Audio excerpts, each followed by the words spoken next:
Las opiniones vertidas en este espacio son de exclusiva responsabilidad de quien la emite y no representa necesariamente el pensamiento de la producción. Imagínate escuchar a tu mamá gritando por su vida. Imagínate verle la cara a tu mamá ensangrentada. Ahora imagínate que su agresor es tu papá. Estando ella dormida en la madrugada del 4 de enero, despierta porque recibe un golpe de bat en la cabeza. Ella piensa que está temblando, dice Ciudad de México es probable, y ahí se da cuenta que no, que está siendo víctima de una agresión con un bat. Con un bat. Con un bat. Y es un juez el que reclasifica y dice, no, hombre, esto es violencia familiar. ¿Cuál tentativa de feminicidio? Si la hubiera querido matar, La mata. la mata. Y la manera en la que se planea el crimen también es de una frialdad y de una desolación, maestra. Para los hijos, sí, para esa familia, pero también para la sociedad. Esto pasó hace 6 años. Para el momento en que estamos platicando, maestra, él sigue prófugo de la justicia. Abril hizo lo que pocas mujeres hacen, que es denunciar. Y aún así, el sistema no pudo proteger su vida. O sea, si no denuncias, te matan, pero si denuncias, también. Hoy me trajo flores. No es mi cumpleaños ni ningún día especial. Anoche discutimos y me golpeó por primera vez. Pero hoy me trajo flores. Dijo que lo sentía, que no quería hacerme daño y que no volvería a suceder. Y yo le creí, porque hoy me trajo flores. Hoy me trajo flores otra vez, y no es nuestro aniversario ni ningún día especial, pero anoche me golpeó de nuevo. Me empujó contra la pared y me dejó un moretón en la cara. Pero ¿qué creen? Hoy me trajo flores. Dijo que me amaba, que a veces pierde el control, pero que soy lo mejor que tiene en su vida. Y yo le creí, porque hoy me trajo flores. Hoy me trajo flores de nuevo, pero anoche fue peor. Me lanzó al suelo, me arrastró del cabello y me dijo que sin él yo no soy nada. Pero hoy me volvió a traer flores. Hoy me pidió perdón y lloró tanto y me dijo que no sabía qué le pasaba, que me juraba que cambiaría, y yo le volví a creer, porque siempre me trae flores. Pero hoy es un día especial, no como los otros. Hoy es el día de mi funeral. Anoche finalmente me mató y me golpeó hasta quitarme la vida. Si tan solo hubiera tenido el valor de dejarlo la primera vez, hoy no me estaría trayendo flores. Bienvenidos a Relatos del Misterio.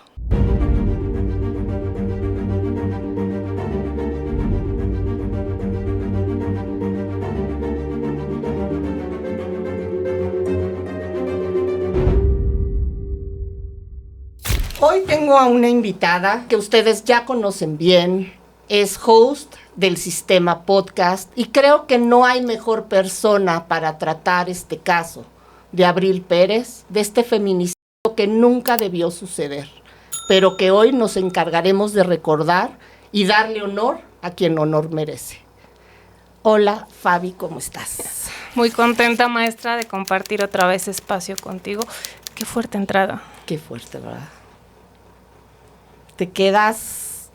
La verdad es que lo practiqué como 5 veces, porque en muchas se me quebraba la voz, porque decía, ¿cuántas no hemos o cuántas no han sufrido y están sufriendo? Y creo que no quiero hacerlo cansado, pero sí quiero darle espacio a todas estas mujeres, y posiblemente uno de estos casos le abran los ojos a alguien que está pasando por esto. El caso de Abril es un espejo en el que podemos mirarnos no solamente como mujeres, también como sociedad.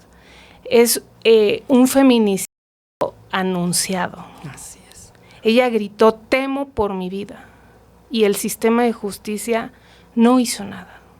Entonces, no son quizá el tipo de historias que nos gustaría contar, pero es necesario contarlas y hacerlo también para honrar sus vidas, pero también con la esperanza de poder prevenir la pérdida de vida de otra mujer que se siente identificada con todo esto que vamos a platicar, para que puedan identificar señales, para que griten. Ahora, es verdad también, el caso de Abril parecería ser que nos deja un mensaje muy desolador, y es que si denuncias, te matan. Así es. O sea, si no denuncias, te matan, pero si denuncias, también. Uh-huh. Legalmente, para iniciar esto, tú, si tuvieras frente a una víctima finalmente de este ataque, y hoy sí vamos a hablar de las mujeres, hoy yo sé que hay mucha violencia también contra los hombres, que es esta violencia en silencio que muchas veces viven, pero hoy sí vamos a hablar de qué es lo que legalmente puede hacer una mujer. Si fuera tu amiga, tu cliente, alguien que está cerca y tú te estás involucrando, ¿qué le dirías? Bueno, lo primero que recuperaría es que, en efecto, cuando hablamos de violencias en agravio de las mujeres, no estamos desconociendo o ninguneando las que viven los hombres. No son excluyentes. Desafortunadamente, la violencia no tiene género. Pero lo que sí también sabemos es que las violencias que ocurren en agravio de las mujeres por el hecho de ser mujeres son una cosa que sucede todos los días, de terror. Se estima que 10 mujeres al día en México pierden la vida con motivo de un feminicidio. Es decir, es fuertísimo. Por el hecho de ser mujeres, que esto es un dato interesante que hay que poner sobre la mesa. Y lo siguiente que diría cuando alguien se acerca a mí a pedir un consejo es que es una lucha larga, muchas veces silenciosa, que va acompañada también de otro tipo de violencias institucionales, de muchos cuestionamientos, y que sin embargo es necesario caminar esos senderos que llevan al sistema de justicia, porque si no, ¿qué nos queda? La justicia por propia mano pues nunca va a ser la alternativa. Abril hizo lo que pocas mujeres hacen, lo que pocas mujeres que están en situación de violencia hacen, que es denunciar. Y aún así, el sistema no pudo proteger su vida. Y aún así, yo creo que tenemos que utilizar las instancias del sistema de justicia y también denunciar cuando no nos están protegiendo, porque no tendría el Estado que esperar hasta que una mujer pierde la vida para poder entonces sí activar su maquinaria en la mayor de sus posibilidades, ¿no? Metiendo policías. Y también decir que antes de un feminicidio lo que hay es muchos avisos, muchas señales, y que no hay que dejarlas pasar. Eso sería lo primero con lo que yo abriría, maestra. Estuve viendo la historia de Abril desde joven y creo que Abril hace una perfecta imagen de lo que son muchas mujeres desde hace años a las jóvenes de hoy. Mujeres que tienen sueños, que se quieren preparar, que tienen familias que las apoyan, incluso las que no las apoyan buscan una manera de salir adelante, de que sea pues mucho más fácil tratar de tener una autoestima mejor formada. Y entonces aparecen en las vidas de todas estas mujeres ciertos individuos que tienen ciertas características. ¿Cuáles crees tú que serían estas características y qué ven en este tipo de mujeres que son el blanco fácil? Los científicos que estudian la mente y la parte neuronal, ¿no? Lo que dicen es que hay dos componentes que activan estas personalidades o estos casos de personas, se me fue el nombre. ¿Narcisistas o psicópatas? Ah, ok. ¿No?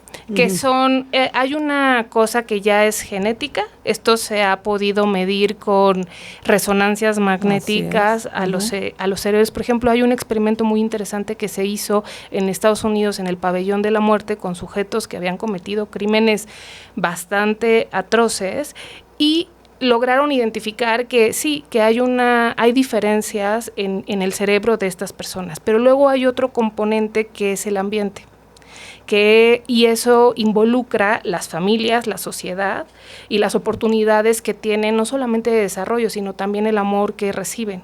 Y esto es interesante porque la persona que está considerada como la referencia en este campo de estudio de los psicópatas es un doctor que, para poder apreciar mejor las diferencias en el cerebro, y lo que hizo fue 2 grupos, el de estas personas que habían cometido crímenes atroces y un grupo de control para poder contrastar, y él se incluye en el grupo de control y se da cuenta que su resonancia coincide con la de las personas que cometieron crímenes atroces. Se espanta, pero eso también le permite hacer una revisión de casos y avanzar un poquito en el entendimiento de lo que pasa, y lo que dice, sí, la diferencia es que él recibió mucho amor.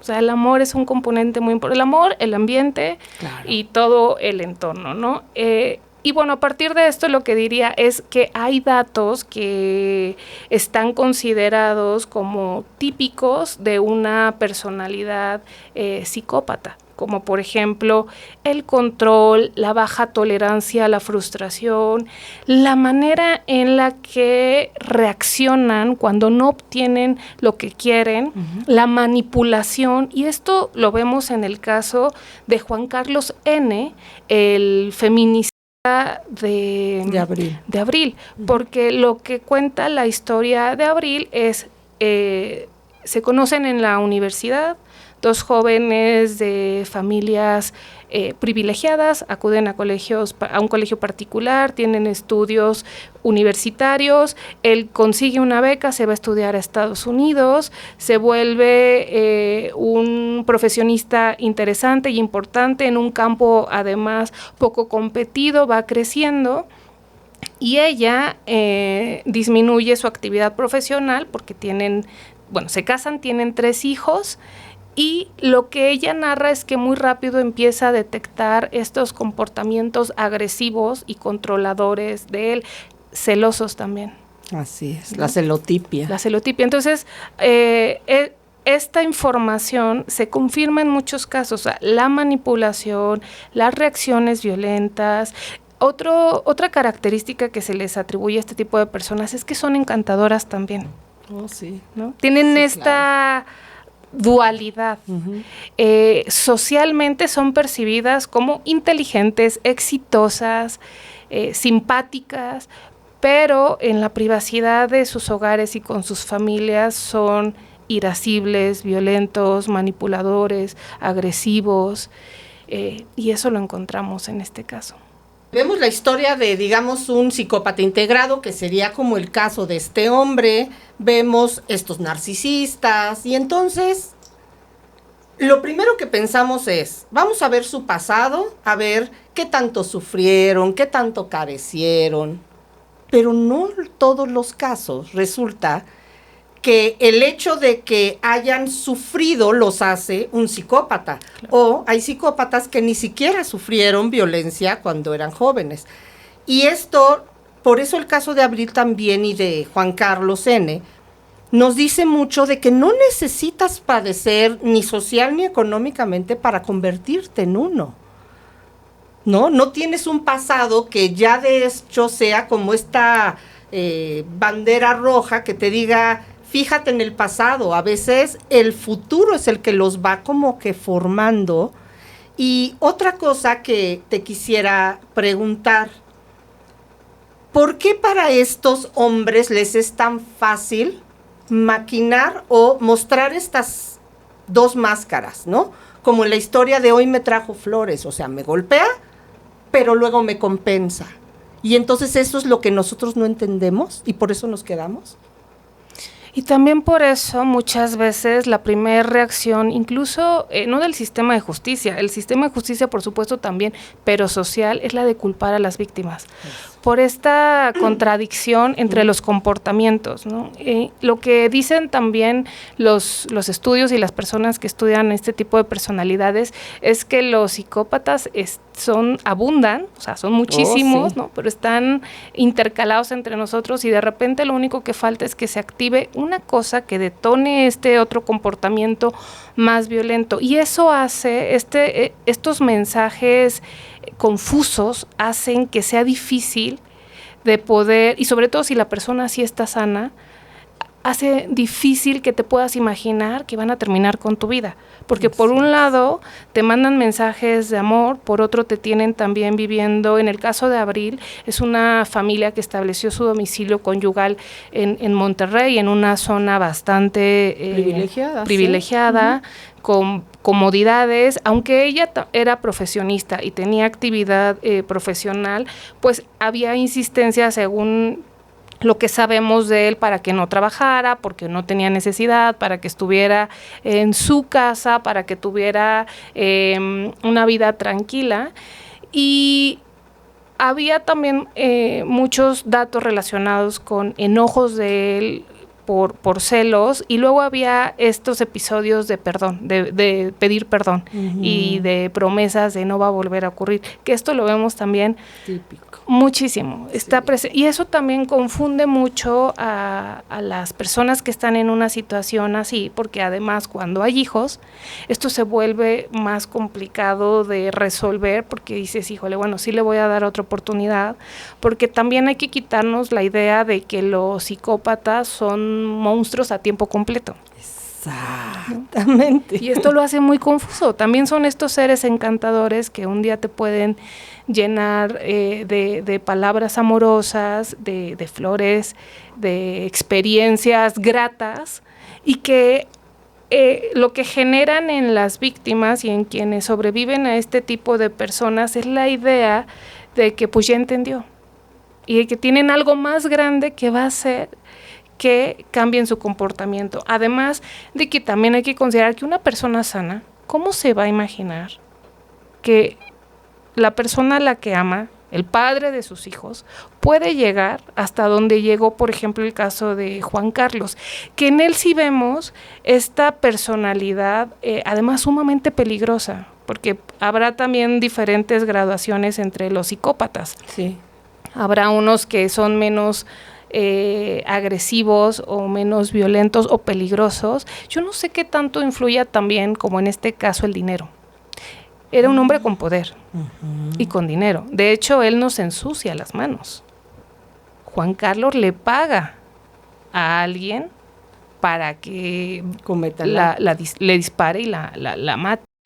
Y esto dice mucho de su personalidad, porque si vemos la historia desde el punto de vista de los actos de él, en el último año de vida de Abril, que es el año 2019, ellos se habían separado a finales del año 2018. Ella ya no quería continuar esa relación, ya se lo había hecho saber, ya había escrito incluso una lista de peticiones que consideraba que tenían que acordar para poderles hacer saber a los hijos, 3 hijos, una chica que en ese tiempo ya era mayor de edad y 2 varones que eran adolescentes. Entonces, la antesala de este primer evento, que termina meses después con la vida de Abril, es en donde ella le dice, esto ya se terminó, y esto es lo que yo considero que tenemos que acordar para poder disolver esto y para poder hablar con los hijos. Iban a hablar con los hijos en la primera semana de enero del año 2019, después de que habían pasado ya esas fiestas de diciembre. De diciembre. De familia. De familia, exacto. Y entonces ella regresa, ella ya se habían separado, pasaba la mayor parte del tiempo en Monterrey, había venido a la Ciudad de México para que pasaran en familia estas fechas, ya no dormían en la misma habitación. Estando ella dormida en la madrugada del 4 de enero, despierta porque recibe un golpe de bat en la cabeza.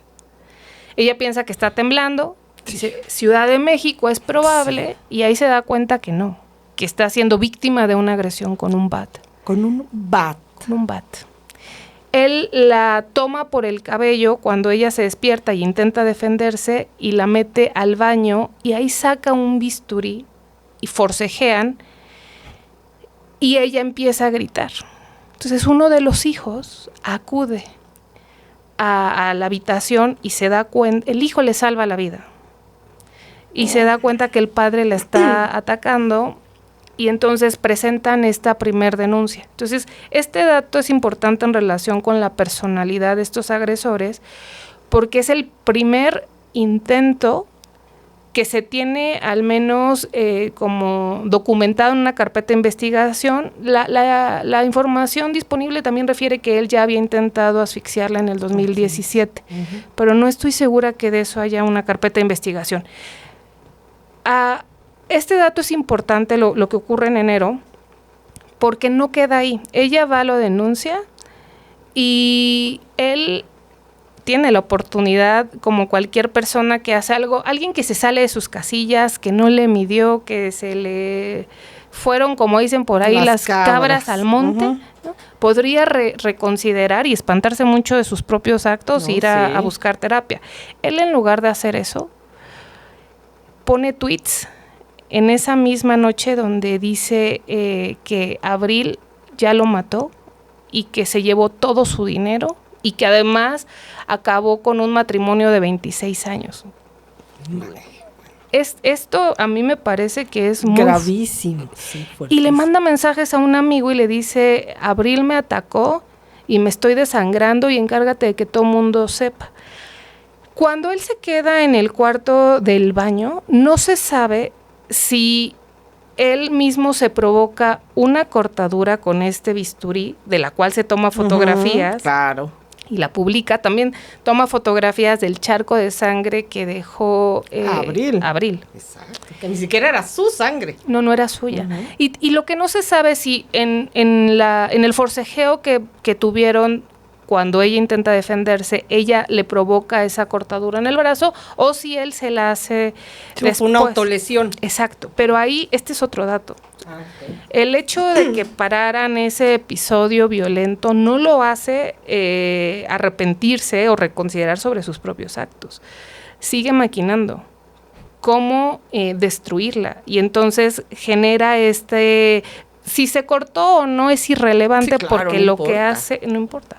Porque lo que hace es utilizar esa información para ponerse como víctima, y ahí tampoco terminan las cosas. Abril denuncia, está internada una semana con una fractura en el cráneo, una herida. Hay fotografías colocadas por la hija como manera, yo creo que de denuncia y de indignación, porque esto pasó hace 6 años.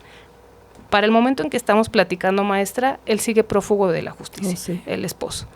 Entonces, ahí no se quedan las cosas, sigue pasando el tiempo, la carpeta de investigación que abre ella con motivo de estas lesiones continúa, se abre también el juicio por la custodia de los 2 hijos menores de edad, y así es como llegamos al mes de septiembre, cuando finalmente lo detienen.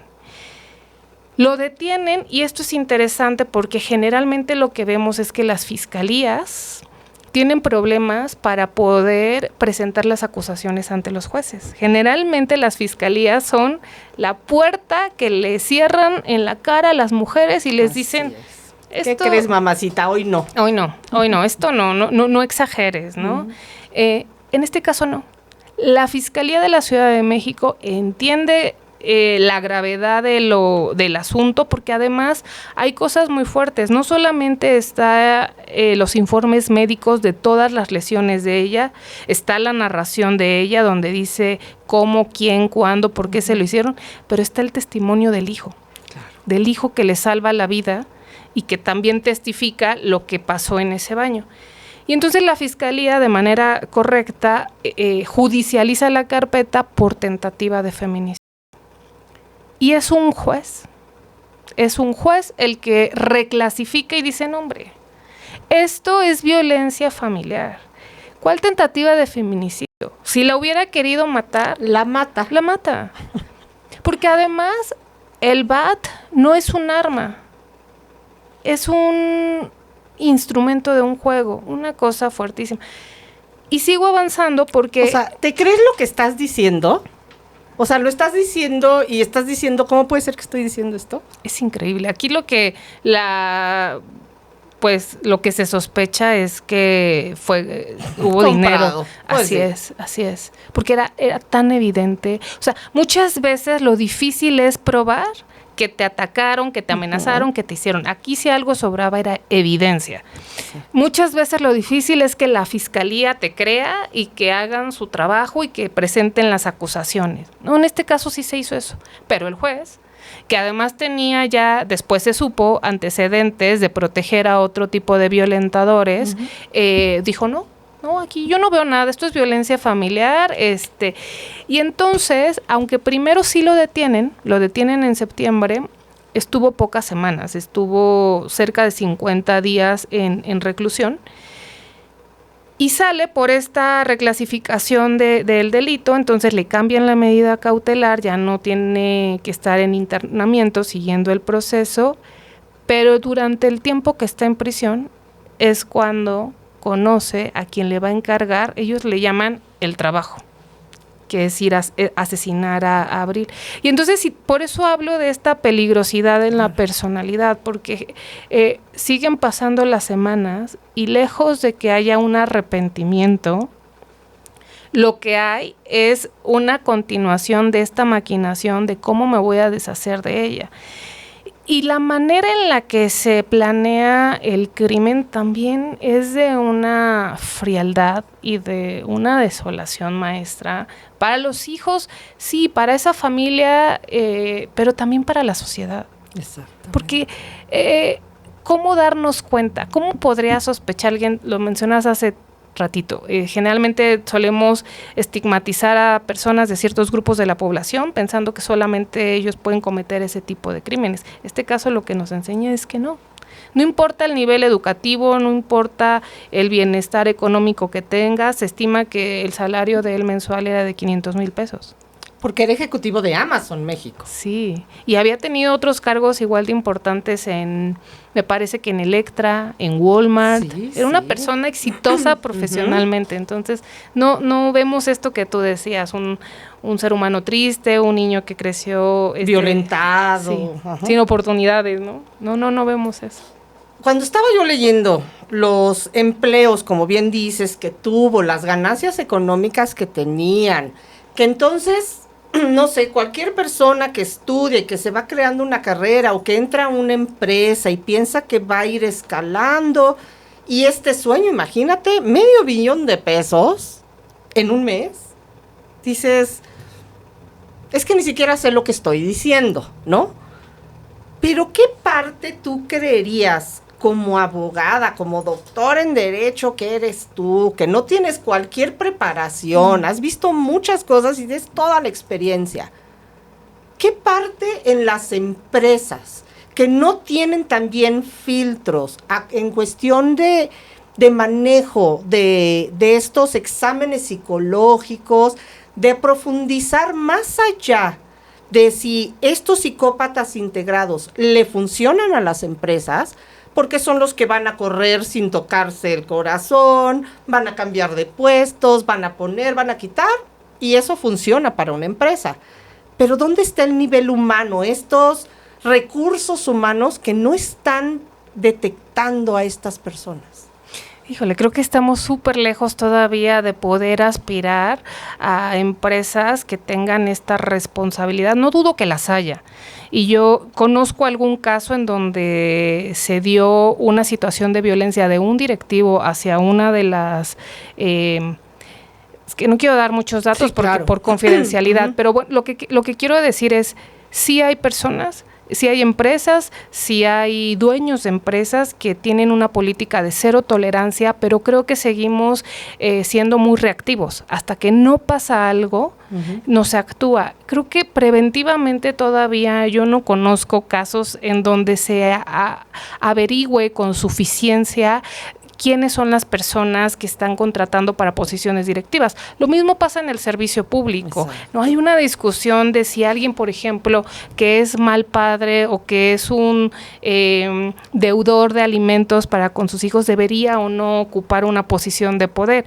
Y las opiniones están divididas, porque hay quien dice hay que separar el ámbito de la vida privada, personal, con el ámbito profesional, y las personas tienen que ser juzgadas y evaluadas por sus actos, no por su vida, ¿no? Exacto, y por sus capacidades profesionales, pero creo que tocas algo súper interesante, que sí, que en efecto parecería ser que los incentivos o lo que más pesa para las empresas, especialmente para las grandes, tiene que ver con estas personalidades y esta capacidad de poder seguir adelante, no importa lo que suceda en su ámbito, ¿no? Y prácticamente creo que incluso lo dejan fuera. Ahora, yo no sé qué tanto, a menos que se hagan este tipo de estudios como más, por ejemplo, como las resonancias, en donde se pueda aportar algún tipo de información relacionada como con la genética o con la estructura de las personas, pero aún así yo creo que estamos lejos de pensar en eso.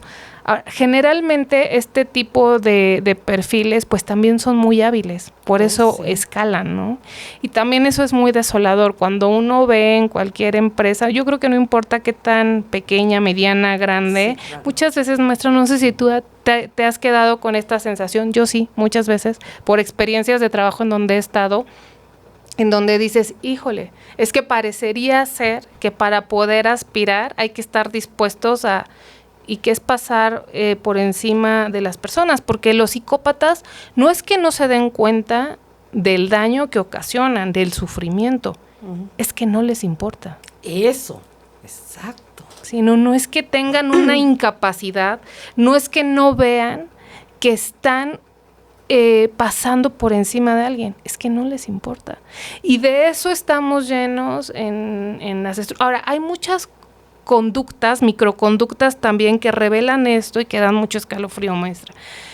Por ejemplo, estas personas que son muy encantadoras, ¿no?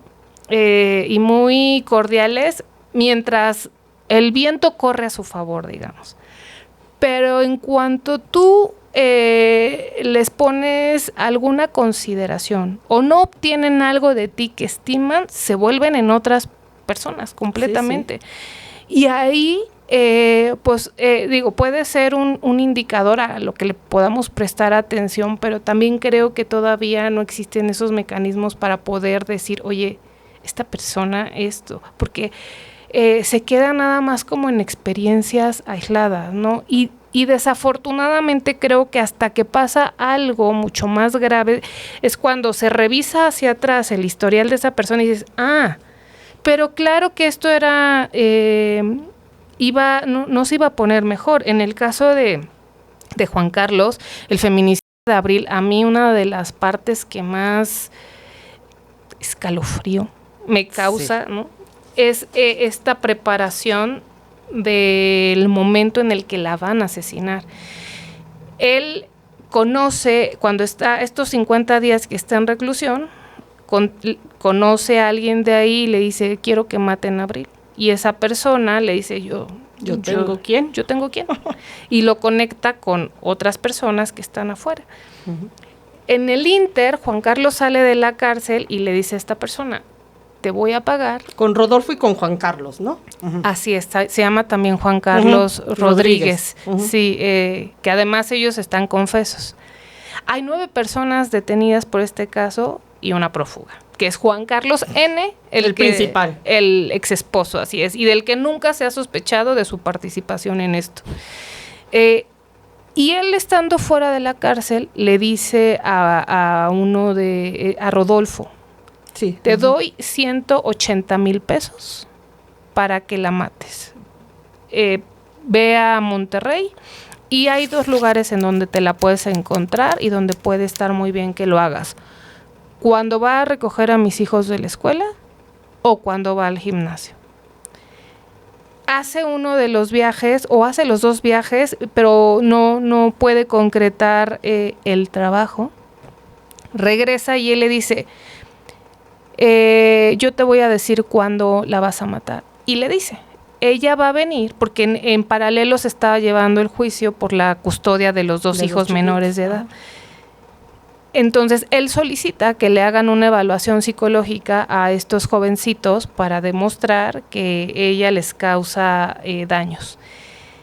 y le dice, van a venir a la Ciudad de México tal día. Y ese día, además, no es cualquier día, maestra, es el 25 de noviembre del 2019, fecha en la que se conmemora el Día Internacional contra la Violencia en agravio de las mujeres.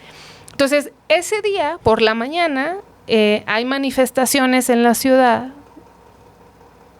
hay discursos políticos que publicitan una estrategia de cero tolerancia contra los feminicidas, y ese día por la tarde, cuando ella lleva a los chicos a esta visita con la psicóloga para que les hagan la evaluación, y cuando van de camino al aeropuerto para regresar a Monterrey, donde residían, es donde son interceptados por estos dos jóvenes que son uno de ellos el que dispara. Pero lo más escalofriante, o de lo más escalofriante, porque todo en realidad es escalofriante, es que él le dice al sicario, mira, ella va a venir tal día, va a traer a mis hijos, se va a mover en tal automóvil, su abogado es tal, entonces el momento ideal para hacerlo es cuando van en el automóvil, nada más no se vayan a poner locos porque pues van a ir mis hijos ahí. O sea, ¿eso sí les importa? Sí, pero ¿no te parece de una... O sea, sí, de un nivel de peligrosidad? Pero además hasta asqueroso, ¿no? Es que por donde lo veas, yo decía, esto no es que no se den cuenta, él sabía que iban a ir sus hijos, él sabía que sus hijos iban a ver el momento en el que la mamá recibiera los brazos. Uno de los hijos es el que ya le había salvado la vida en enero, cuando impidió que la ultimara. Entonces, esto de no me importa porque el propósito, ahora, esto sucede el 25 de noviembre, el 29 de noviembre, o sea, 4 días después, iba a haber una audiencia, que era lo que él quería evitar, una audiencia que continuaba la acusación por el tema de la violencia familiar, que ella insistía en que era tentativa de feminicidio. Y entonces a mí estos datos me parece que hacen todavía que sea mucho más urgente el trabajo que no ha completado el sistema de justicia, que es detenerlo. Es un hombre de alta peligrosidad. Mira, en el tema de la criminalidad hay como 2 momentos, para decirlo fácil, de personas que cometen delitos. Hay delitos que son circunstanciales. No es que dejen de ser delitos, pero sin duda la participación o la peligrosidad de la persona involucrada pues es diferente. Por ejemplo, si alguien va conduciendo y otra persona imprudentemente se atraviesa y el conductor la atropella y la mata, pues es un delito, sí, porque privó de la vida a alguien. Pero no hubo una maquinación, no hubo una voluntad, no hubo deseo, no hubo actos preparatorios para querer terminar con su vida. Okay. Y está en este otro grupo de delitos en donde sí hay toda una preparación. Y claramente este caso entra en este grupo de delitos, y ahí esos sujetos pues sí tienen que ser vistos como un peligro latente para la sociedad, y sí es importante que el sistema de justicia pues haga todo lo que puede y utilice todos los recursos a su disposición para poder detener a estas personas, porque era lo que te decía, claramente yo no puedo entender, pero sí sé que hay una diferencia entre alguien que en un altercado, en un enojo, se le sube la sangre a la cabeza y comete una estupidez. ¿no? Es el caso de las riñas. Exacto. ¿No? Claro. Típico, te empiezas a pelear, te empiezas a empujar, se enoja la gente, se sale de control, y en una aventada a alguien se puede desnucar, puede terminar en tragedia. Sí. Pero sin duda que eso es diferente. Sí, es culposo, pero no hay un dolo. Sí, y por eso también hay una penalidad más baja, ¿no? Uh-huh. Pero en el caso de un hombre que sabemos que tiene alto poder económico, que no le importó hacer lo que hizo dejando a sus hijos sin mamá, no nada más es eso, es que no le importó que a ella la privaran de la vida delante de sus hijos. A mí eso me parece... No, es que... Pero además, Fabi, me pongo a pensar y te verás que, y hasta la gente lo va a decir, que creo que es de las primeras veces que estoy tan callada, porque te estoy oyendo y estoy tratando de entender todas estas omisiones, todas estas, perdón por la palabra tan burda que voy a usar, pero todas estas marranadas que hicieron con ella, con su familia, con su integridad. Pero entonces nos vamos al sistema penitenciario. Y entonces, ¿cómo es posible? Y entonces cuando hablan de una reinserción y que sí pueden salir y ser mejor personas, y nos estás platicando, nos estás narrando cómo conoció al asesino, porque no fue el que cometió el delito, pero sabía perfectamente dónde conseguir la mercancía y lo consiguió adentro de donde tendrían que estarse rehabilitando. Este justo es uno de los pendientes más grandes del sistema de justicia, el ámbito penitenciario, y donde se cae, se desinfla toda esta palabrería que hay de los avances del sistema de justicia. Porque se nos olvida muchas veces que esos espacios no son para toda la vida. Las personas entran y salen, y en realidad por eso se dice que funcionan como universidades del crimen, porque mientras no hay alternativas reales para las personas que están ahí, y alternativas reales es que hay que invertir recursos para educación, para enseñarlos a trabajar, para darles estabilidad emocional, para darles un sistema de vida alternativo, y mientras no haya también esta separación de personas que delinquen, lo que hace el sistema es mezclar a unos con otros, ¿no? Entonces y eso es un problema también que vemos, por ejemplo, a nivel de las cárceles federales, en particular en el caso de la prisión federal para mujeres, la única que existe en México. ¿De Santa Marta? No, la federal está en Morelos. Federal, la de Morelos. Es la única que existe, sí. Y ahí está ocurriendo esto, donde no solamente mezclan a las personas, ya no digas las sentenciadas con las procesadas, no, ya no digas a las que cometen delitos de alta peligrosidad con las de bajo, no. Ahí están mezcladas mujeres que cometen delitos del ámbito federal con delitos del ámbito común. Y esto, para decirlo de una manera sencilla, lo que hace es como desconocer o desinteresarse de esta obligación que tiene el Estado de trabajar en programas de reinserción. Entonces mezclan a mujeres, por ejemplo, muchas que están mujeres muy intoxicadas que necesitan atención a un nivel ya urgente. Médico, psicológico, sí, todo. Y que están, por ejemplo, por delitos de homicidio. Mezclas a esas mujeres, a esa población, con, por ejemplo, mujeres que fueron acusadas, acabo de entrevistarme con una ahí en la cárcel, que le dieron 16 años, la detuvieron cuando tenía 20 años, está acusada de robo a transporte público porque ella se sube, la parada en donde se sube el asaltante, en esa parada ella también ingresa al vehículo, el asaltante asalta, se baja y piden apoyo de una patrulla, y las personas que van en la combi dicen, ella se subió con él, ella venía con él, una joven que iba a festejar su cumpleaños.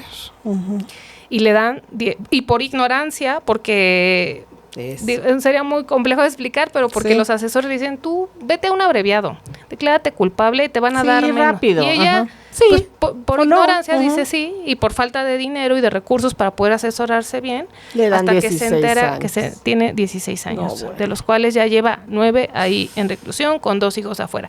Y a lo que voy, que tiene que ver con lo que dices, maestra, que es muy importante el problema del sistema penitenciario, pues es que están mezclados. Y entonces imagínate, personas que están sumamente intoxicadas por diferentes cosas, ¿no? Porque eso también es un problema de las prisiones locales, en donde circula mucho más fácil la droga. Sí. De repente son extraídas de sus ámbitos locales, las concentran a todas las mujeres que están por delitos del ámbito federal, están en un solo lugar. No. Y esto niega el derecho también que tienen las personas privadas de su libertad a estar cerca de sus lugares de origen, donde están sus familias, donde están sus defensas, porque las aísla y genera, tenemos un problema muy grave con lo que se está haciendo en materia de atención a las personas que están en situación de reclusión y debería importarnos a todos, porque la mayoría de ellos van a salir, ¿eh? Los menos son los que traen las sentencias grandotas. Pero una persona que es detenida en estas condiciones, imagínate cómo va a salir.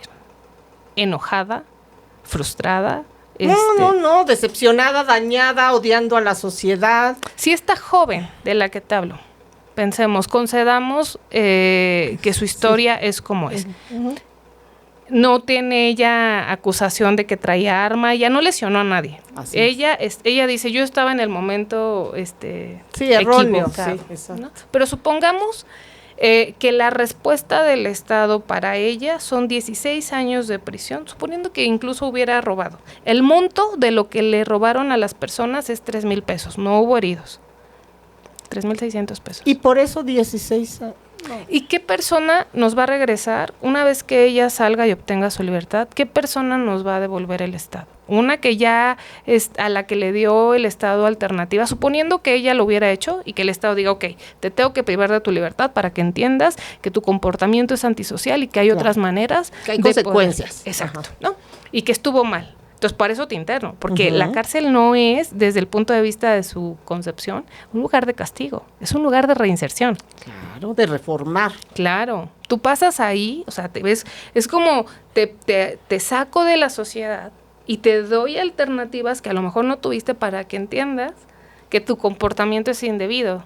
Entonces, hay un problema muy grande ahí y efectivamente ahí pues la gente lo que encuentra también es lo que encontró Juan Carlos, que era a las personas que le iban a servir para poder quitarle la vida. No sé si viste una noticia, a mí me impactó, pero que es justo lo que estás diciendo. Es un hombre que creo más o menos por ahí de los 90, 2000, hay un homicidio. Esto fue en Estados Unidos. Hay un homicidio en una zona de los suburbios, de gente con mejor nivel económico. Esta persona es de color. Y entonces resulta que él va caminando porque se ha perdido de su zona. Y literal, o sea, va caminando, hay un homicidio, en el que le quitan la vida a una mujer. Viene la policía por alerta de los vecinos, lo detienen y le dan 25 años de prisión. Él sigue gritando, es que yo no fui, es que yo estaba, es que búsquenle. No hay manera. Creo que hace 2 años más o menos, atrapan al verdadero culpable, que era el esposo de esta mujer. ¿Qué hace el Estado? Pues usted disculpe y por lo mismo le vamos a dar $5 millones por el daño, ¿no? Reparación del daño. Le dan estos 5 millones, el señor sale, creo que de 50 años, ¿ok? Pues no sabe lo que ha pasado con la vida, estás en otro momento. Tu familia ya no sabe si es tu familia, tus amigos ya no son posiblemente tus amigos, pero sale con $5 millones. Cualquiera diría, pues con eso ya se debería de dar por servido, ya le pagaron, ya quisiera yo que me hubieran dado 5 millones. De pronto, este hombre va en su carro, ya sabe, no sé, un Lamborghini, y entonces va en su auto y lo detienen porque apuñala a otro fulano que le debía $1,500 en drogas. Lo regresan y cuando está enfrente de la juez le dice, pues no eres tú el que salió inocente porque estuvo 25, y le dice, ¿y de verdad vas a regresar? Tienes $5 millones y regresaste por $1,500. Y entonces él voltea a ver a la juez y le hace así como de, pues sí. ¿Qué tuvo que pasar adentro? Que creó un nuevo personaje que posiblemente no entró y resulta que ahora por $1,500, ¡pum!, está de regreso. ¿De quién fue culpa? Hay una responsabilidad inevitable del Estado. Y también de nosotros como sociedad, creo que tendríamos que acostumbrarnos a eso porque toleramos todo. yo he escuchado a personas que dicen, ¿qué tendría que pasar para que los mexicanos, y las mexicanas, obvio, se indignen, ¿no? En el sistema Podcast Maestra hemos tenido a muchas invitadas. Nosotros le damos el micrófono a personas que han sido víctimas o que son sobrevivientes de algo y que sus casos nos permiten aprender para prevenir cosas, pero también trascender sus historias para poder ser más conscientes como sociedad. He tenido muchas mujeres, sobre todo mujeres, y tengo a muchas más, pero los episodios, pues, no, nada más vamos uno por semana. Hay. Es que eso es lo triste. Sí. Casos abundan. Todas las mujeres que he tenido han salido absueltas. O sea, en este espacio el micrófono, pues, no es para que nos vengan a contar cómo hicieron o cómo mataron a alguien, ¿no? Exacto. Son personas que han conseguido absoluciones. Pero lo triste es que esas absoluciones han tomado 10 años, 15 años y salen, pero además estas mujeres, la mayoría, no todas, fueron detenidas muy jovencitas. A Mayrani la detuvieron a los 18 años y pasó 14 años en prisión. A otros casos que he tenido a los 20 años y les fabrican unos casos que uno pensaría que son de unas verdaderas criminales o líderes de organizaciones. Y tiempo después, 10 años después, logran demostrar que no había una sola prueba que las incriminara, ¿no? Un elemento. Y en realidad lo que estamos viendo con estos casos, que son muchos desafortunadamente, es que sirven para simular que el sistema funciona, porque son números. Detuvimos a tantos, consignamos a tantos, judicializamos a tantos, ¿no? Pero luego no nos dan el otro dato, el dato de cuántas personas consiguen que esas sentencias se reviertan porque nunca hubo nada. Y nos tienen distraídos con eso mientras grandes delincuentes que ocupan posiciones de poder muy importante en el gobierno, desvían recursos para financiar proyectos personales o de grupo. Y todo ese dinero que se roban no solamente empobrece al Estado, también se vuelven muertes. Todo eso que se roban, que no llega, por ejemplo, para medicamentos, apaga vidas. Entonces, sí creo que tendríamos que estar más atentos a lo que pasa, porque si algo nos enseñan los episodios que hemos tenido en el sistema relacionados con mujeres que han estado en prisión, es que a cualquiera le pueden, y es muy fácil que te fabriquen una acusación, y es muy fácil que te metan a la prisión, y es muy difícil salir de ahí. Y cuando salen, ¿qué se encuentran? Lo que dicen las que tenían hijos, que dejaron hijos muy chiquitos. Mis hijos ya no son mis hijos. No, claro que no. Porque además de que ya son grandes, ellos crecieron cuidados por alguien más. Y además con muchas veces tienen vergüenza. Pues toda, de claro. decir, pues mi mamá estuvo en prisión o estuvo en prisión. Son vidas muy rotas, es muy complicado porque incluso, y ahorita que te escuchaba, algunas, las menos, que han conseguido una reparación del daño por los actos de tortura, por lo que sea, es que el dinero no sirve.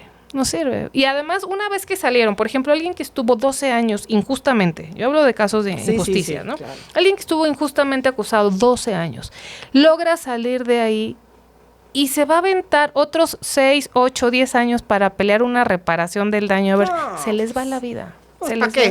No, de verdad. Porque este caso, de verdad, me hizo pensar. Yo agarraría al doctor Jorge Olivares y lo pondría frente a salud, ¿no? En el gobierno.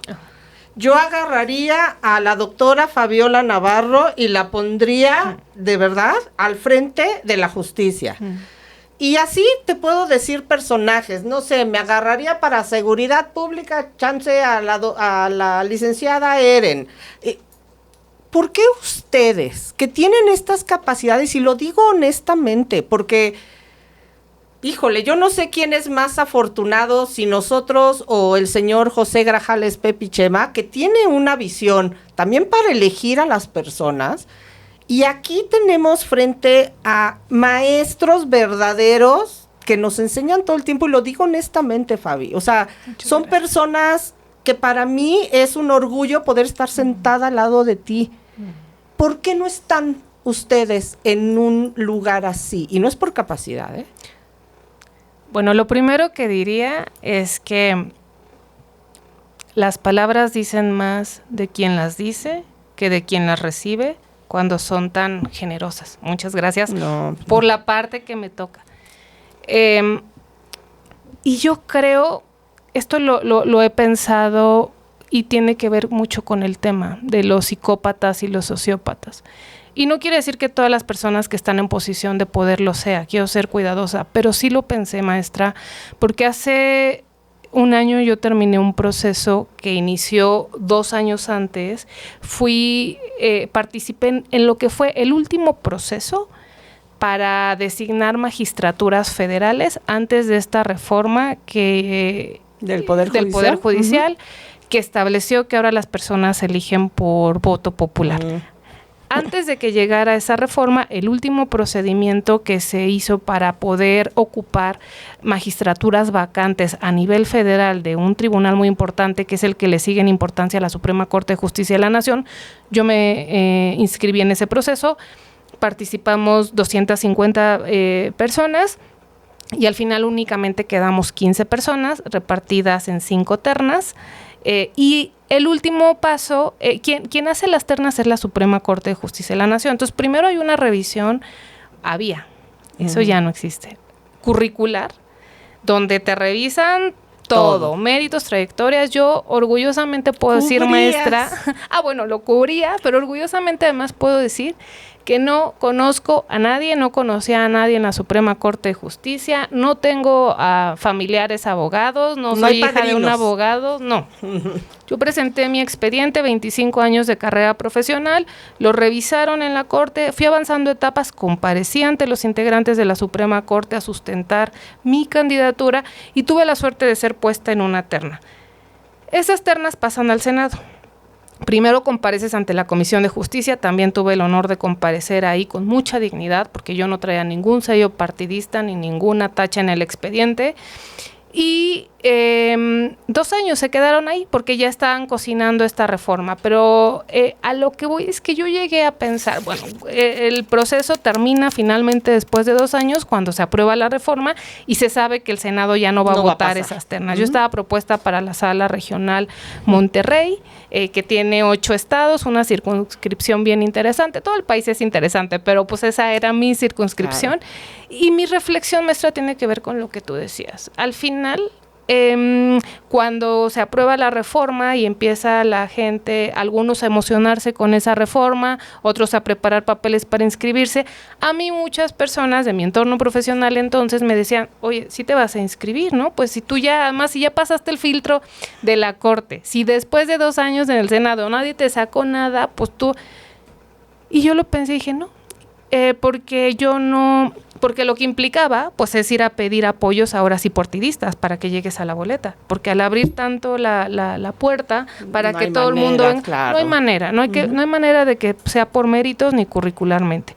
Era ir a buscar apoyos para que te pusieran en esa lista. No es cierto, al menos lo que yo vi, que cualquier persona que dijera aquí está mi expediente, podía entrar a esas listas. Y entonces yo decidí que yo no tenía la personalidad para ir a pedir esos apoyos, esos padrinazgos, porque yo no estaba dispuesta a prometer que si me ponían ahí, entonces iba a... Y tiene que ver con eso, maestra. Yo creo que muchas personas... muchas que no siguen escalando profesionalmente es porque no están dispuestas a hacer lo que sea. Y yo sí, con mucha tristeza, que también no es una generalización, pero yo vi que muchos de los que los conozco. Sí, por supuesto. Es más, algunos, no a todos, de los que llegaron a la Suprema Corte de Justicia de la Nación. A un par, no te digo que sé quiénes son.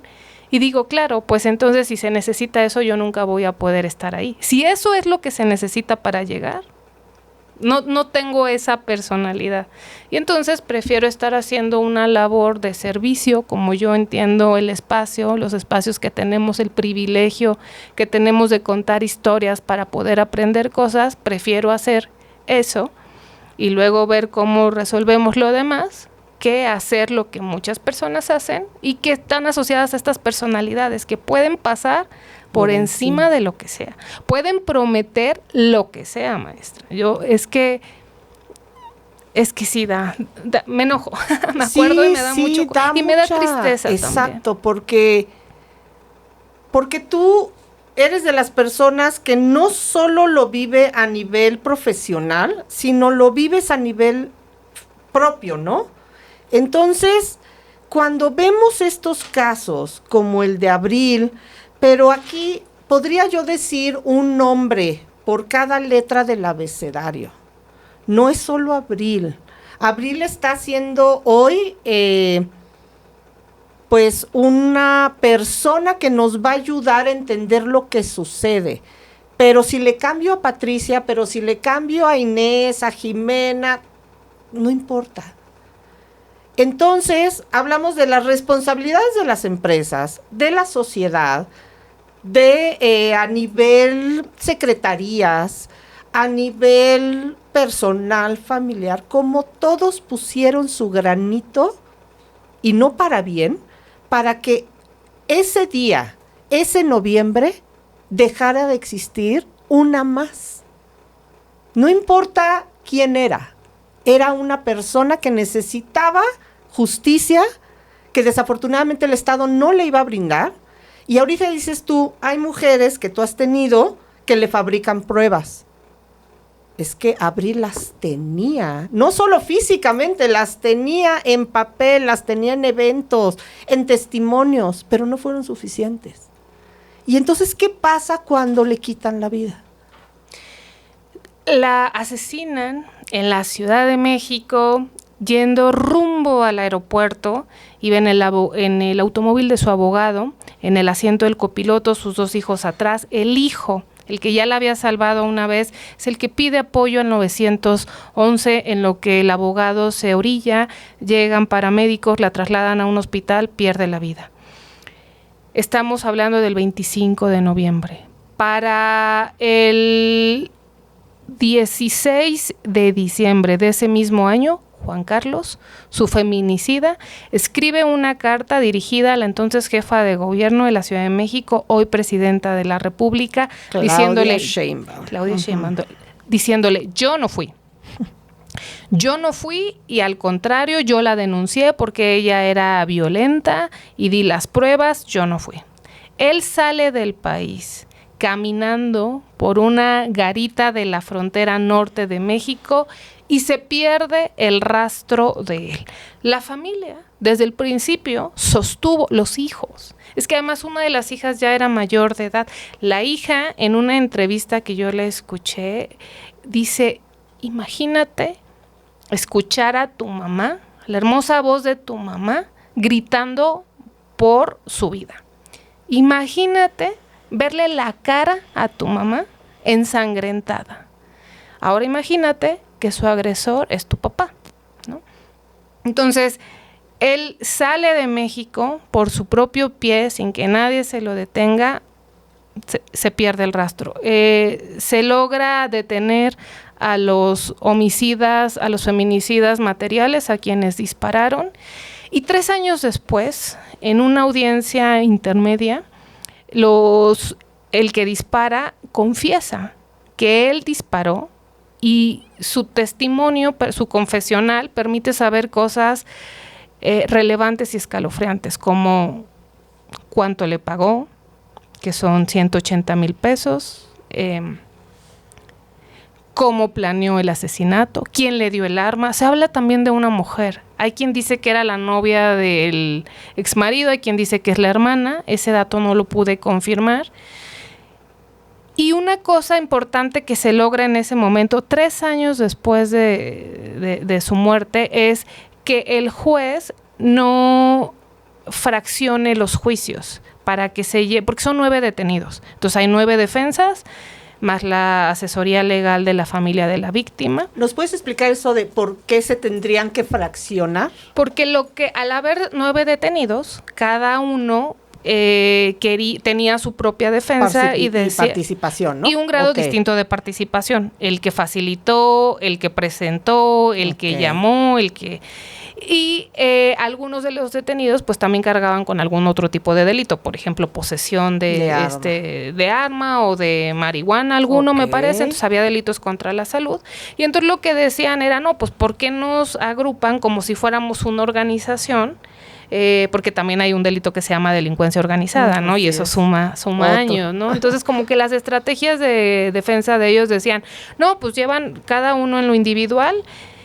Sí, nada más que desde el punto de vista de ellos, de los inculpados, digamos, eso les podría favorecer para obtener una disminución de condena, suponiendo que su grado de participación se pudiera demostrar que fue menor. Nada más que desde el punto de vista de las víctimas, eso es una tortura adicional, porque implica que las víctimas tengan que comparecer, en este caso, en 9 expedientes diferentes y estar relatando una y otra vez lo que sucede. Y es una revictimización que se puede ahorrar.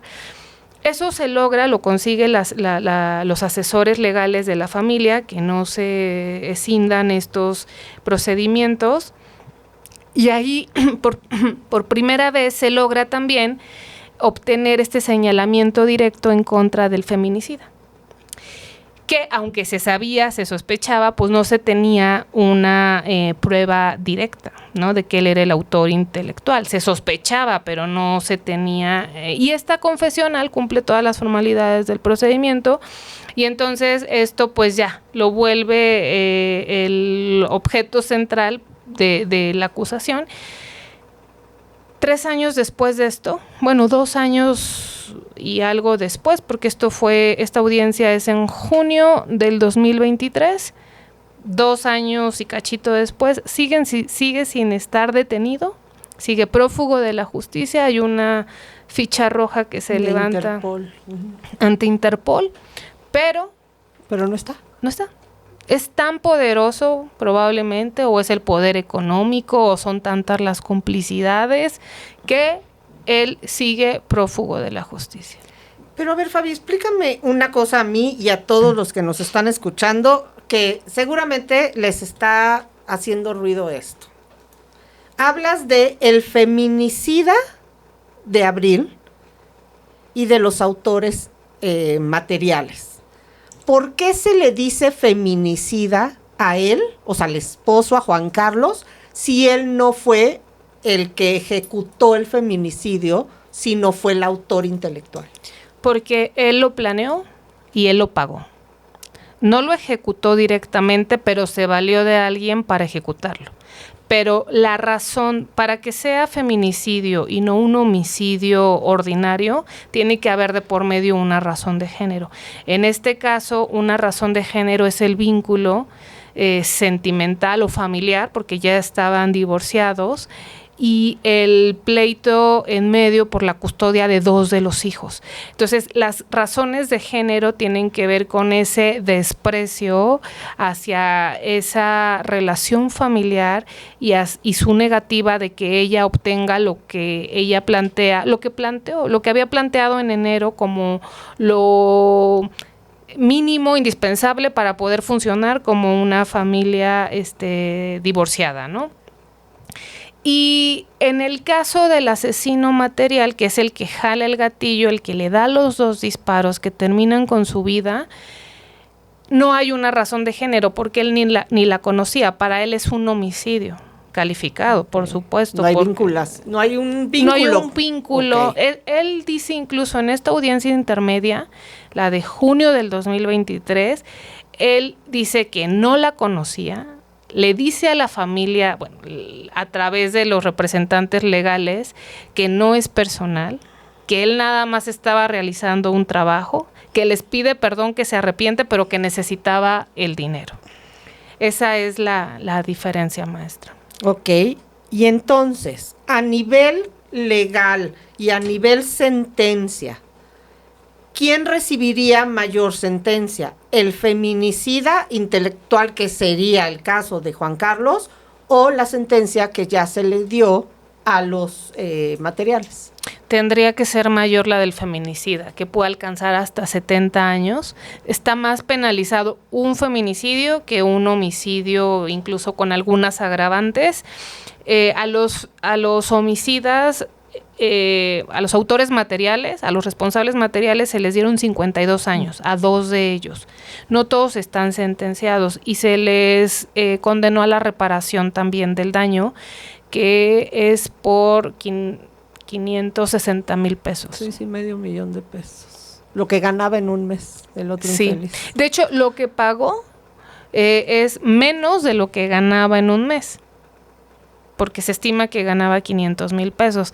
Y las sentencias de estos dos autores materiales, pues es porque generalmente se pone el triple del monto del beneficio obtenido. Y entonces, tenemos un hombre que está prófugo, que espero lo escuche y se arda en el infierno el desgraciado, porque, ¿sabes qué pasa, Fabi? Que llega un momento que te tienes que hacer igual que de insensible que ellos, porque si no te comen. Tiene que llegar un momento donde no dejes de ser humano, pero tu empatía hacia este tipo de personas tiene que ser igual, al mismo nivel de la de ellos hacia nosotros. Pero ¿qué pasa con el juez que dijo, aquí no pasó nada?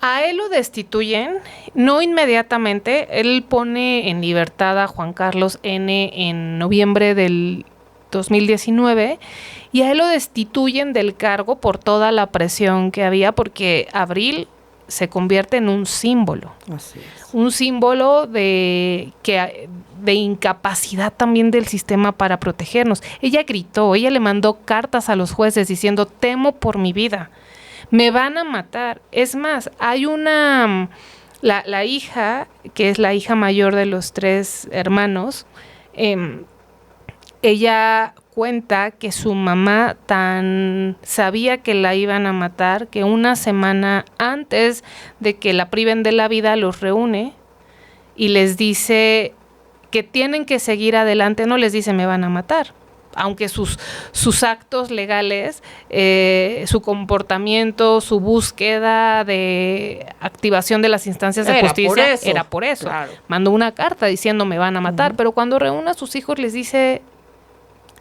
quiero que sigan adelante con sus vidas, quiero que sean felices, quiero que perdonen. Y la hija dice algo que es bien interesante cuando la entrevistan. El perdón no equivale a impunidad.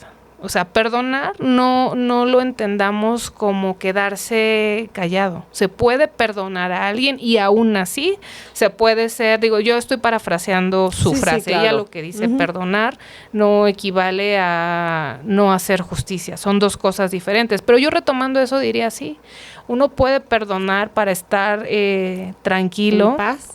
En paz, pero eso no exime al sistema de justicia de hacer lo que tiene que hacer. Entonces, a este juez no hay más información de él, al menos yo no encontré. No, yo tampoco. Lo último que se supo, o lo poquito que se supo, es que en el 2023 él pide un amparo porque lo destituye el Consejo de la Judicatura del cargo y le suspenden sus pagos y él pelea y dice, no, sí tengo derecho a que me paguen algo, y lo que le dice el tribunal que conoce es, tiene derecho a que se le pague el 30% del sueldo mientras está en investigación. Y creo que su argumento tiene que ver con que es una persona de la tercera edad, entonces... Que no le importó la muerte de una mujer, está bien. Y traía antecedentes, como habíamos comentado, de otra mujer que había denunciado una violación por parte de un médico cuando ella estuvo en un tratamiento y estuvo sedada, y en ese lugar es donde fue violada. Pues ahora, maestra, hay un dato que me gustaría no dejar de mencionar, que me parece muy interesante. Este es de la justicia argentina, es muy reciente, es un fallo que se dio en octubre del 2025 y es precisamente porque, el fallo emite una condena contra el gobierno de una provincia en Argentina porque no protegieron a una mujer a la que mataron, un feminicidio anunciado, como el de Abril, por inactividad. En este caso era una profesora, una docente de 32 años, que había, profesora de inglés, que había tenido un estudiante, no niño, un estudiante, pues ni tan jovencito, ¿no? un joven, digo, a lo mejor menores de 30 todos son jovencitos, Sí, ya son puede niños. ser. Ajá, sí. Puede ser, pero digamos, no era un niño, no era menor de edad. Ella le puso una calificación de 8.5 que lo enojó muchísimo y a partir de ahí la empezó a hostigar. Y ella fue 14 veces a la justicia a decir, me está hostigando, me está amenazando, me dice que me va a matar, y no hicieron nada. Hasta que un día él ya no la amenazó, se lo cumplió. La enfrenta en la calle y la apuñala, la priva de la vida. Y lo interesante de este fallo es que se encuentra una responsabilidad por inactividad, Wow. por no haber protegido la vida de esta mujer, y se establece una condena en dinero para la familia, para que puedan pagar tratamientos de, pues, psicológicos, de ayuda emocional, para poder transitar la pérdida por la muerte de esta profesora. Qué fuerte, pero eso ya es un avance. Entonces sí se pueden hacer las cosas. Pues sí, ojalá tuviéramos aquí pronto un caso. Yo creo que eso serviría mucho para que las personas que están en estas funciones de juzgadores y que tienen la posibilidad de detectar, porque lo decías tú, o sea, no era nada más el dicho de ella, no era un chisme. Exacto. Ella fue con pruebas, su cuerpo hablaba, exacto. tenía el tema de la fractura, estaba la declaración del hijo, había mucha evidencia. Estaban los mensajes, que da miedo, los mensajes de Twitter que puso el esposo diciendo ella me mató, que tantito análisis ahí con las periciales, sí, claro, de especialidades correspondientes dirían, a ver, ¿no? Son escandalosos, o sea, claro. Había mucha información ahí. Pudieron haberle pedido también información a las empresas, a las áreas de recursos humanos, evaluaciones, sí. comportamientos. Se pudo haber prevenido sin duda. Sí, porque acabas de decir algo que creo que de todo me cimbró horrible ahorita que dijiste, ojalá haya un caso, y ¿sabes qué es lo peor? Que tiene que morir a alguien, tienen que violentar a alguien, tiene que haber el hecho para que algo cambie, en lugar de que cambiara para prevenir las cosas. Y hace rato que estaba grabando con Paola de Voces Ausentes, se lo decía, ojalá tú y yo y el doctor Olivares nos quedáramos sin trabajo. Ojalá. Claro. Es que sería la mejor noticia. Ya no puedo trabajar en esto porque ya no hay historias que contar. Jorge ya no tiene cuerpos que revisar. Paola ya no tiene a nadie que entrevistar. Sería, te lo juro, el sueño, como decía mi madre, el sueño guajiro de cualquiera. Pero resulta que como nuestro trabajo hoy en día en estos espacios depende de las historias, ¿qué crees que tenemos para rato? El sistema no tendría que existir. Exacto. No tendría que existir este espacio en donde se le da micrófono a las personas para que cuenten cómo el sistema no solamente les falla, cómo se puede arreglar, que también es parte del objetivo, ¿no? Y sí, ayer grabé, pronto estará disponible ese episodio con una persona que documenta lo que pasa con las víctimas sobrevivientes, con las sobrevivientes más bien, de tentativas de feminicidio. Uy. Es dolorosísimo y es de no creerse, porque muchas de ellas están condenadas a esperar a que las maten. No importa el número de puñaladas que hayan recibido. En el caso de que grabamos, 37 puñaladas. Él le dijo, te prefiero muerta que con otro, por un asunto de celos. Su cuerpo es un mapamundi. Claro. De lesiones. De lesiones. Y aún así, está prófugo de la justicia. Ella vive muy limitada por todas las secuelas que le dejó el ataque, sin posibilidades de trabajo, porque además nadie la quiere emplear porque a cada ratito tiene que pedir permiso para poder ir a atender audiencias o recibir algún tipo de terapia. Y insisto, muchas de ellas están esperando o duermen intranquilas. Dicen, viven como en un suspenso porque tienen miedo, porque saben que en cualquier momento se puede presentar el agresor. El caso de Abril nos enseña eso, que no se quedan tranquilas. Una vez que ya se atrevieron a atacarte con la intención de, y esto de la intención es, también lo veíamos ahí, es bien interesante porque muchos juzgadores dicen, es que yo no puedo saber las intenciones. No, sí, hay maneras probabilísticas, el sistema funciona con probabilidades. Si alguien agarra un bat y en medio de la noche, cuando tú estabas dormida, te lo fue a azotar en la cabeza, no me digas que quería jugar un partidito. No, la probabilidad es que al rato sea el arma o sea el mismo bat. Así es. Porque ya midió su fuerza. Así es. Y aquí una invitación muy respetuosa a tu audiencia. Si alguien está viviendo una situación de violencia, para que se vean quizá en el espejo y puedan pedir ayuda. Hay muchas organizaciones también que trabajan con mujeres. Hay que poner los mensajes y pedir ayuda porque la violencia siempre va en aumento. Quien ya se atrevió a lastimarlas físicamente, hay también otro tipo de heridas que no dejan golpes. Claro, que no son físicas. Sí, claro. No, esas también son muy violentas, o el tema de la violencia vicaria, que utiliza a los hijos como armas para generar dolor, para debilitarte emocionalmente. Sí, también existe eso, pero de lo que estamos hablando hoy, si alguien ya les levantó la mano, las atacó de alguna manera, yo sí creo que hay que buscar ayuda. Yo, al menos mi experiencia profesional sugiere que eso no va a mejorar. No va a mejorar. Así es, y te voy a decir algo que decía mi madre, que tenía cáncer, tenía un melanoma que era muy agresivo, y ella decía que ella vivía todos los días con una espada clavada en la cabeza, y tarde o temprano esa espada iba a cruzar y es cuando el cáncer iba a ganar.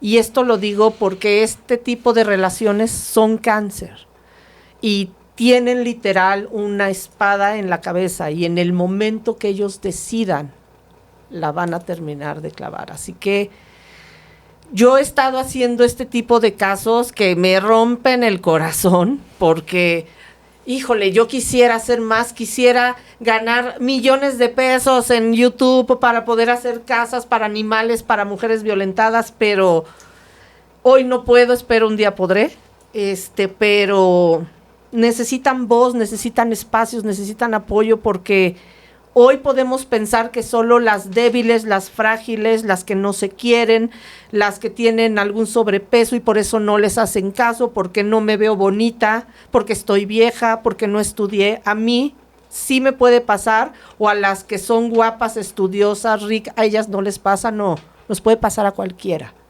Entonces hay que protegernos también entre todas, y si conoces alguna amiga que sabes que está pasando, de verdad busca apoyo, aunque te deje de hablar, pero que te deje de hablar siguiendo viva.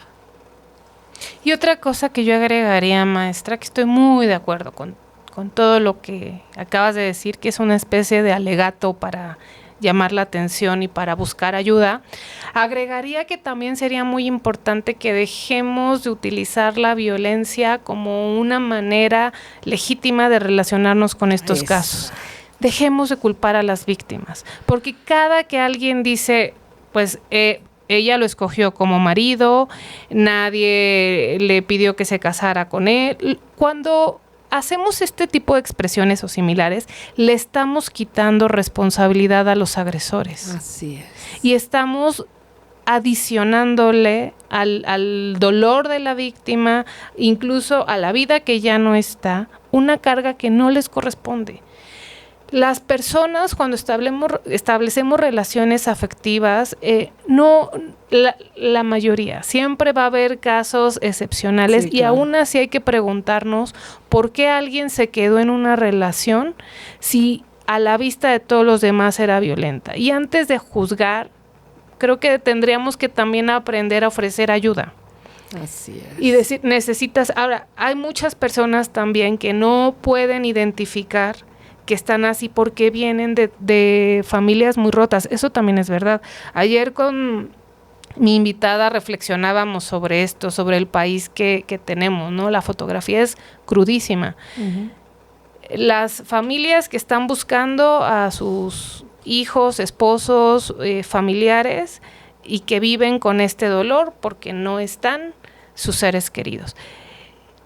Los hijos las infancias que viven en albergues o con familias porque sus padres, porque son hijos de mujeres a las que mataron feminicidas, porque son padres que están en la cárcel, o incluso cuando no están así, los padres que se están peleando, todo lo que hay de por medio, todas las ausencias y todas las infancias que crecen con esto, uh-huh, mañana van a formar sus propias familias. Exacto. Y probablemente van a repetir esto. Entonces sí tenemos de alguna manera que poner altos. Y pues a lo mejor no tenemos los recursos para hacerlo a una mayor escala, pero sí lo podemos hacer en el ámbito de nuestras familias y de nosotros mismos. O sea, esa es una invitación respetuosa, maestra. Antes de hacer un señalamiento contra una víctima, contra una sobreviviente, habría que pensar qué pasaría si fuera yo, si fuéramos nosotros. Exactamente. Te agradezco mucho porque cuando estaba leyendo la historia vi un comentario que te juro que me dio escalofrío por el hecho del comentario, pero además porque venía de una mujer y de una joven bastante linda físicamente, que entonces dije, ojalá fueras así de linda interiormente.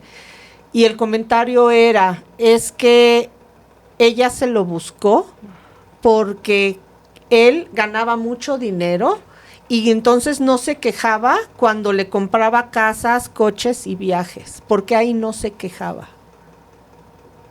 Y venía de otra mujer. Qué fuerte. Ay, Fabi, pues muchas gracias, de verdad yo te agradezco porque la verdad es que yo tengo a quien acudir, ¿no? Con personas como ustedes que tienen los conocimientos, que tienen toda la experiencia y que nos pueden desarrollar estos temas mucho más digeribles para lo horrendo de la situación, ¿no? Personas educadas, lindas, buenas compañeras, así que yo te agradezco de verdad mucho y de verdad que las personas vayan al sistema, porque además es algo que yo siempre te reconozco, que yo soy muy alterada y exagerada y tú tienes una que no es pasividad, es una manera tan tranquila que te fijas que hasta a mí me calmas. Entonces, yo te lo agradezco porque nos haces entender las historias desde un lado más, sin tanto argüende, digamos, pero de una manera muy respetuosa, así que vale mucho la pena tu espacio. Maestra, la agradecida soy yo. Es un honor ser tu compañera también. Gracias. Y tener el privilegio de poder contar además con tus consejos, con tu ayuda, con la buena vibra que siempre nos das también como compañeras. Ya hablábamos al inicio, quizá en otro momento lo podemos compartir, también de las violencias que se reciben como creadoras de contenido, no jovencitas, que no hablamos de temas de moda. Y reconozco en ti eso, una gran compañera, un excelente ser humano, una gran profesionista. Gracias por el espacio, por tus palabras tan amables. Y sí, yo también les invito a que después de escuchar Relatos del Misterio, que se prepara con tanto amor, con tanta responsabilidad y con tanta conciencia, nos acompañen todos los miércoles a las 8 de la noche en los episodios de estreno en el Sistema Podcast. Muchas gracias. Y sí, y de verdad, yo a veces les digo, estos maratones a veces de conciencia, de que nos caigan 120 y ya después váyanse a ver una película de humor o romántica, pero hay veces sí necesitamos estas, digamos, cachetadas de realidad y que entendamos que sí pasan estas cosas, desafortunadamente sí siguen pasando y si no hacemos algo desde nuestras comunidades, desde nuestro dejar de enjuiciar y de ser los peores jueces, no van a dejar de suceder. Así que muchas gracias. Pero ¿algún correo, alguna red social, un TikTok? Sí, estamos en todas las redes sociales, sobre todo en Instagram, en TikTok, como El Sistema Podcast, y también estoy en Instagram como Fabiola Navarro, con doble B de blanco, y ahí los esperamos para también poder ser un conducto en caso de que quieran contar su historia. Muchas gracias. Gracias. Y muchas gracias nuevamente a todos ustedes por prestarme sus oídos y sus ojos y pues por siempre apoyar estos casos, a estos contenidos que en verdad tratamos, no somos perfectos, pero tratamos de hacer desde nuestra trinchera algo y que podamos comunicar. Yo les agradezco todas las historias que me mandan, las estoy leyendo una por uno, saben que les mando audios, les respondo, no son mensajes porque sí, sino de verdad para mí valen toda la pena y toda mi atención y yo les sigo agradecida. Hasta luego y que tengan un lindo día. Bye bye.